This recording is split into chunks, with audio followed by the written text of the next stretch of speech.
Okay. So now I'm going to go from here because on YouTube, I've already talked about my mother's murder in depth.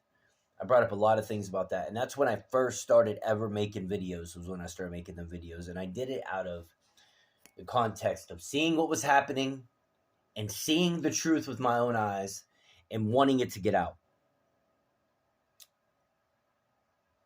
And now the courts are coming out with everything they're saying, so I have the right to want my story heard and not just swept under the carpet just like my mother's murder was. Wow. Okay. So, now I started making the videos on TikTok last night about what happened in the beginning with the girl I met. My mother's murder and the girl that I met and shit. So, this is what's happened since my mother's murder and my stepfather killing himself.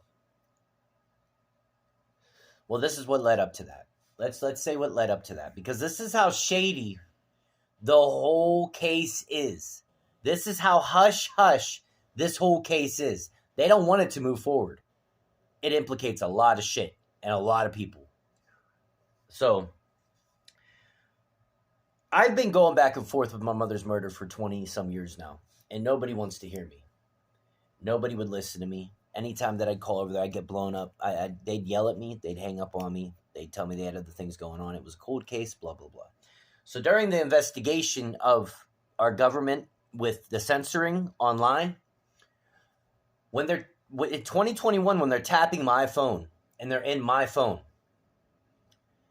not only do I try getting a hold of the Ohio State Attorney General's office, but when I do, they have the same guy answer my phone call both times, blows smoke up my ass completely. He's like, oh, well, you have to send an email to them, and within 48 hours, you'll hear back. And no. I wasn't getting nothing out, and I wasn't getting nothing back, okay?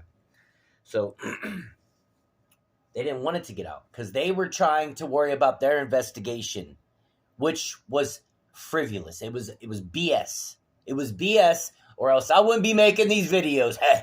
So we'll just say that. Because they were watching me hard. I don't know what the fuck I have an idea what they wanted, but you can't get something out of nothing. You can't. I know you guys with January 6th, you're really good at making false narratives come to life. You're really, really, really good at that. Really fucking good at that. But not with this guy. Not with this guy. Because this guy knows how to get on social media and call you out. And you don't like that. You don't like getting called out on social media. So what do you do instead? Oh my God, please censor him ASAP. Shut him up ASAP. He can't be saying that. Ah! Too bad, bitch, I said it. So while it's happening, though, I'm trying to get a hold of people because I see my phone's being hacked. I'm pissed off. I want to get out because I'm like, I feel like something bad's happening for no reason. So if you want to play with me, I'll play back. So I get on my phone and I start calling the Ohio State Attorney General's office and attorneys on my phone because I'm like, my phone's being hacked. I want to know what's going on with my mother's murder. You guys are playing games with me. Let's play fucking games. And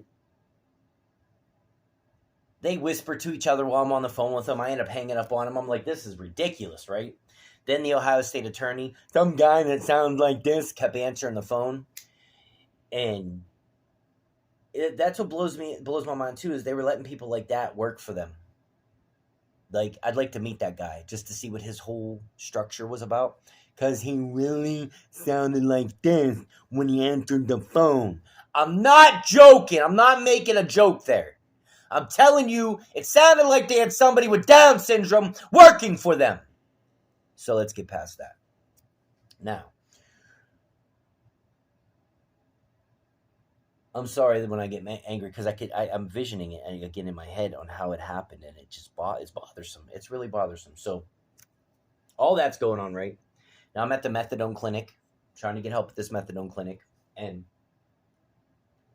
there's still drugs in my system, but that doesn't give them the right to check my piss and see what drugs are in my system, and then try to label me with certain drug addicts in the area because I have a drug problem and try to make me look like a drug dealer to try to scare me and catch me so that I flip for you.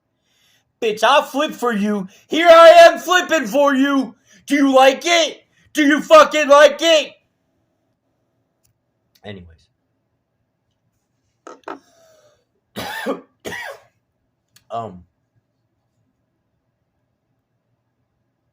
That was their plan, though. Their plan was to, and not even, I don't think even think it was to flip me. I think they flipped the girl that had the DUIs against me to try to make a false narrative, to try to make me look like something more than I was so that they could put me away.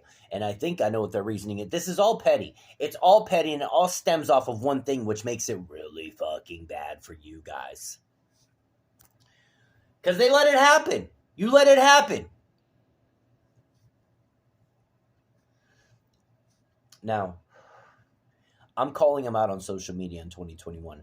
When I notice this whole setup's going on, I start calling out the people in the setup. I start saying them by name on Facebook, right? The probation officers, the informants. I'm calling them all out on Facebook, right?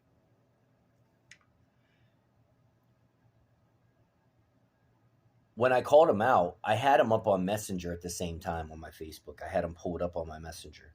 So I call them out, and in my Messenger, I immediately go back and look at it because I'm like, I want to see what happens. At the same time, boom, boom, boom, they all disappear. Meaning to me, they were in the same room working together, or it was one person doing it all.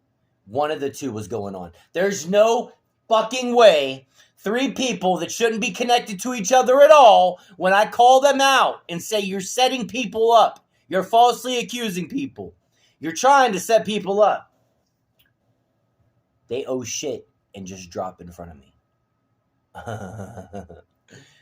Yeah.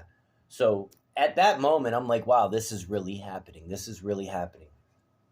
So then I start getting messages because now I'm trying to figure out why this is happening. So I start getting these weird messages, and they start telling me that where I'm staying at, the guy who I called dad my whole life is on a terrorist watch list, and he's in a biker club, was in a biker club, blah, blah, blah. And tried making it out like we were starting a biker club and I was his vice president. Some bullshit. Complete bullshit. Complete bullshit. He was high on some pills and he was making a post online, and I had no involvement, nor did I know about it. So when I found out, I naturally snapped out on him. What the fuck are you doing posting? You can't post this shit and make me your vice president of some fake-ass bike club. People will kill you over that. But he didn't care, so whatever. That's him, though. That wasn't me. I had nothing to do with that post, and I had no idea. But if they would have busted me with any fucking thing, they would have let it trickle down into that and then say it was a part of something bigger to make it look like something bigger. And this is all gonna be in the fucking news. This is all gonna be in that story. Anyways. So I'm gonna try to keep a note of where I end this at, because I'm gonna start getting these videos up. But I guess I limited my exceeded max space, so